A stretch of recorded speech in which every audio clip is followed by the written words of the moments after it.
निर्जला एकादशी ज्येष्ठ मास के शुक्ल पक्ष में पड़ने वाली एकादशी को निर्जला एकादशी के नाम से जाना जाता है। निर्जला एकादशी को भीमसेनी एकादशी भी कहते हैं। निर्जला एकादशी को सभी एकादशी में सबसे अधिक श्रेष्ठ माना जाता है।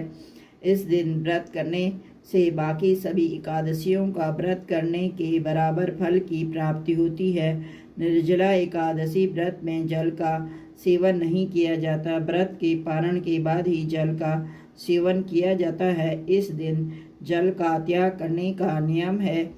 इस पावन दिन व्रत रखने से सभी तरह के पापों से मुक्ति मिल जाती है और मनोकामनाएं पूर्ण हो जाती हैं। विधि: सुबह जल्दी उठकर स्नान आदि से निवृत्त हो जाएं। इसके बाद घर के मंदिर में दीप प्रज्वलित करें। भगवान विष्णु का गंगा जल से अभिषेक करें। पुष्प और तुलसी दल अर्पित करें। इसके बाद कथा जाप और आरती करें। भगवान को भोग लगाएं। भगवान विष्णु के भोग में तुलसी को जरूर शामिल करें।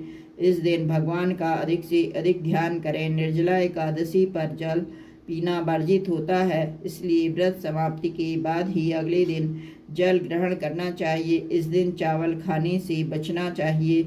इस दिन दान करने का विशेष महत्व है, इसलिए किसी जरूरतमंद और गरीब व्यक्ति को अन्न, जल, वस्त्र आदि दान करना शुभ होता है। कथा: भीमसेन व्यास जी से कहने लगे, हे पितामह, भ्राता युधिष्ठिर, माता कुंती, द्रौपदी, अर्जुन, नकुल और सहदेव आदि सब एकादशी का व्रत करने को कहते हैं, परंतु महाराज मैं उनसे कहता हूँ कि भाई मैं भगवान की शक्ति पूजा आदि तो कर सकता हूँ, दान भी दे सकता हूँ, परंतु भोजन के बिना नहीं रह सकता।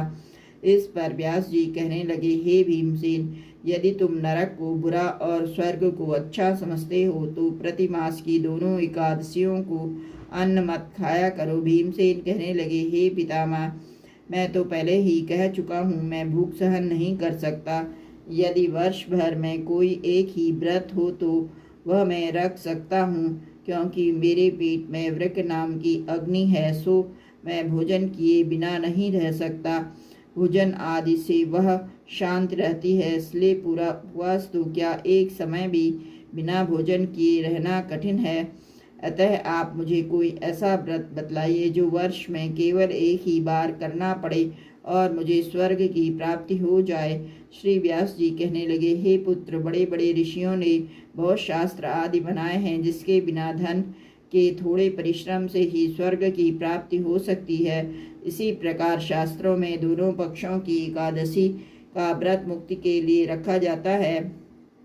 व्यास जी के वचन सुनकर भीमसेन नरक में जाने के नाम से भयभीत हो गए और कांपकर कहने लगे, अब क्या करूं? मास में 2 व्रत तो मैं कर नहीं सकता। हाँ, वर्ष में 1 व्रत करने का प्रयत्न अवश्य कर सकता हूँ। अतः वर्ष में 1 दिन व्रत करने से यदि मेरी मुक्ति हो जाए तो ऐसा कोई व्रत बतलाए। यह सुनकर व्यास जी कहने लगे कि वृषभ और मिथुन की संक्रांति के भी ज्येष्ठ मास के शुक्ल पक्ष की जो एकादशी आती है उसका नाम निर्जला है। तुम उस एकादशी का व्रत करो। इस एकादशी के व्रत में स्नान और आचमन के सिवा जल वर्जित है। आचमन में 6 मासे से अधिक जल नहीं होना चाहिए, अन्यथा वह मद्यपान के सदृश हो जाता है। इस दिन भोजन नहीं करना चाहिए, क्योंकि भोजन करने से व्रत नष्ट हो जाता है। यदि एकादशी को सूर्योदय से लेकर द्वादशी के सूर्योदय तक जल ग्रहण न करे तो उसे सारी एकादशियों की व्रत का फल प्राप्त होता है। द्वादशी को सूर्योदय से पहले उठकर स्नान आदि करके ब्राह्मणों को दान आदि देना चाहिए। इसके पश्चात भूखे और सतपात्र ब्राह्मण को भोजन कराकर फिर स्वयं भोजन करना चाहिए। इसका फल पूरे 1 वर्ष की संपूर्ण एकादशियों के बराबर होता है। व्यास जी कहने लगे, हे भीमसेन, यह मुझको स्वयं भगवान ने बतलाया है। इस एकादशी का पुण्य समस्त तीर्थों और दानों से अधिक है। केवल 1 दिन मनुष्य निर्जल रहने से पापों से मुक्त हो जाता है। जो मनुष्य निर्जला एकादशी का व्रत करते हैं उनकी मृत्यु के समय यमदूत आकर नहीं घेरते, वरन भगवान के पार्षद उसे पुष्पक विमान में बिठाकर स्वर्ग को ले जाते हैं। अतः संसार में सर्वश्रेष्ठ निर्जला एकादशी का व्रत है, इसलिए यत्न के साथ इस व्रत को करना चाहिए। उस दिन ओम नमो भगवते वासुदेवाय मंत्र का उच्चारण करना चाहिए और गोदान करना चाहिए। इस प्रकार व्यास जी की आज्ञा अनुसार भीमसेन ने इस व्रत को किया, इसलिए इस एकादशी को भीमसेनी या पांडव एकादशी भी कहते हैं। निर्जला एकादशी व्रत करने से पूर्व भगवान से प्रार्थना करें, हे भगवान, आज मैं निर्जला व्रत करता हूँ, दूसरे दिन भोजन करूँगा, इस व्रत को श्रद्धा पूर्वक करूँगा, अतः आपकी कृपा से मेरे सब पाप नष्ट हो जाए। इस दिन जल से भरा हुआ एक घड़ा वस्त्र से ढक कर स्वर्ण से दान करना चाहिए। जो मनुष्य इस व्रत को करते हैं उनको करोड़ फल सोने के दान का फल मिलता है। जो इस दिन याज्ञ करते हैं उनका फल तो वर्णन ही नहीं किया जा सकता। इस एकादशी के व्रत से मनुष्य विष्णु लोक को प्राप्त होता है। जो मनुष्य इस दिन अन्न खाते हैं वे चांडाल के समान हैं, वे अंत में नरक को जाते हैं। इसलिए निर्जला एकादशी का व्रत किया है, वह चाहे ब्रह्म हत्यारा हो, मद्यपान करता हो, चोरी की हो, गुरु के साथ द्वेष किया हो, मगर इस व्रत के प्रभाव से स्वर्ग जाता है।